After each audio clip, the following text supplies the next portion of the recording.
Bem-vindos à Videoteca Ciência Florestal Conexão com a Sociedade. Hoje a gente vai mergulhar fundo em uma pesquisa que é simplesmente reveladora. É uma daquelas investigações acadêmicas que mudam o jogo, sabe? Estamos falando da dissertação de mestrado do Leandro Carvalho Vieira, um trabalho incrível desenvolvido lá no programa de pós-graduação em Engenharia Florestal, o PPGF, da nossa respeitada Universidade Federal de Lavras, a UFLA. É muito bacana poder pegar esse conhecimento tão robusto e trazer para cá, destrinchando um tema que é literalmente vital para o nosso meio ambiente.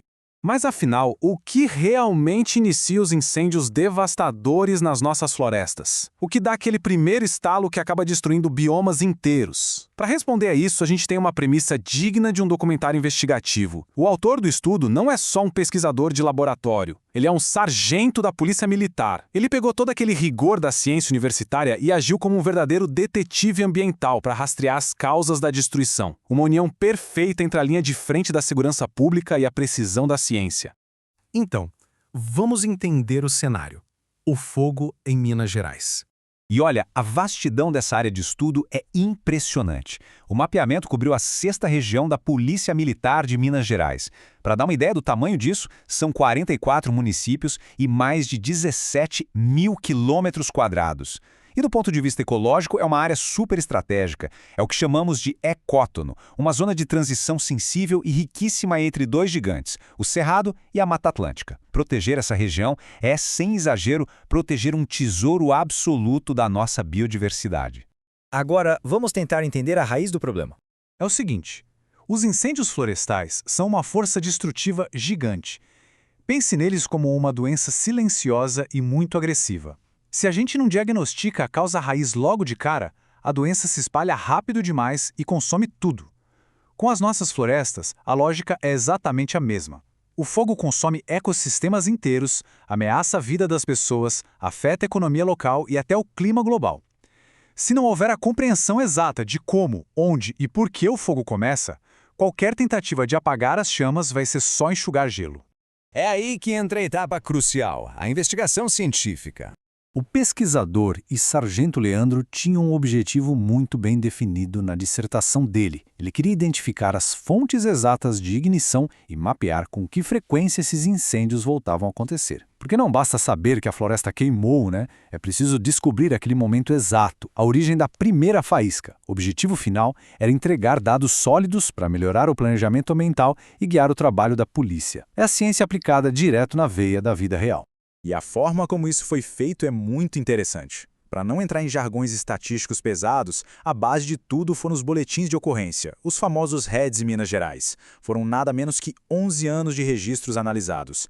Pegaram essa montanha de dados brutos e fizeram um filtro cirúrgico, separando só o que era código de incêndio florestal. Depois, transformaram tudo isso em mapas. Ficou muito mais fácil visualizar exatamente onde o problema estava se escondendo.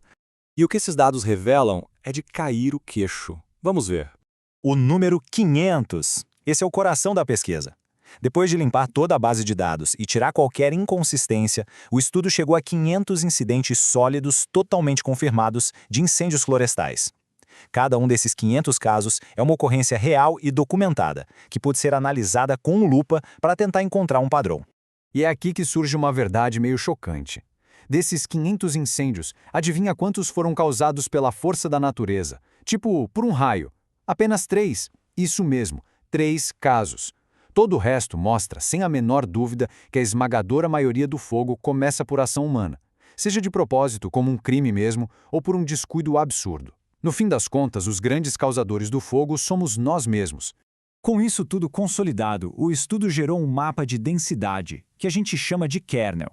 E olha, essas manchas vermelhas e brilhantes não estão aí à toa. Elas são as zonas de perigo. Mostram onde as ignições estão super concentradas. Com esse nível de precisão, as autoridades não precisam mais ficar procurando agulha no palheiro. Dá para focar os recursos e a fiscalização exatamente nesses pontos mais críticos onde o fogo sempre começa. Um detalhe muito importante que o mapeamento aponta, 77 desses incêndios começaram bem nas rodovias. Isso ilustra de forma claríssima o quanto as nossas estradas são vulneráveis. Às vezes, um cigarro jogado pela janela do carro, uma fogueira mal apagada ou uma limpeza mal feita no acostamento, tudo isso transforma um simples caminho de asfalto em um verdadeiro pavio de pólvora para a floresta em volta. Certo, mas vamos falar sobre o impacto na prática. Porque a ciência mostra todo o seu valor quando gera ações, concorda? E as aplicações práticas aqui são fantásticas. Primeiro, a necessidade de construir aceiros, que são aquelas faixas de terra sem vegetação na beira da estrada, para impedir que o fogo pule para o mato. Segundo, educação ambiental focada nas comunidades rurais, para ressaltar o perigo de usar fogo para limpar o pasto ou até de aquecer comida na roça sem os devidos cuidados. E terceiro, policiamento inteligente. A Polícia Militar agora tem os dados para mandar as viaturas direto para os locais com maior risco. Esse é o tipo de resultado que inspira a gente. Mostra a ciência e a segurança pública trabalhando juntas por um futuro sustentável. Essa pesquisa construiu uma ponte incrível entre a inteligência acadêmica da UFLA e a força operacional da Polícia Militar de Minas Gerais.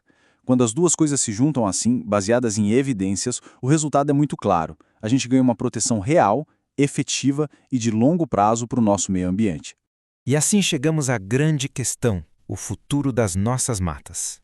O trabalho incrível do pesquisador e sargento Leandro deixou um recado irrefutável para todos nós. Proteger o meio ambiente não pode ser na base da intuição. Precisamos de dados sólidos. A sobrevivência de biomas tão ricos e sensíveis depende da sociedade inteira trabalhando de forma unida, usando as evidências científicas como bússola. Só indo na raiz do problema é que a gente garante que nossas florestas continuem vivas. E com essa reflexão super importante em mente, fica o convite para continuarmos aprendendo e desvendando a ciência que move o mundo. Até a próxima!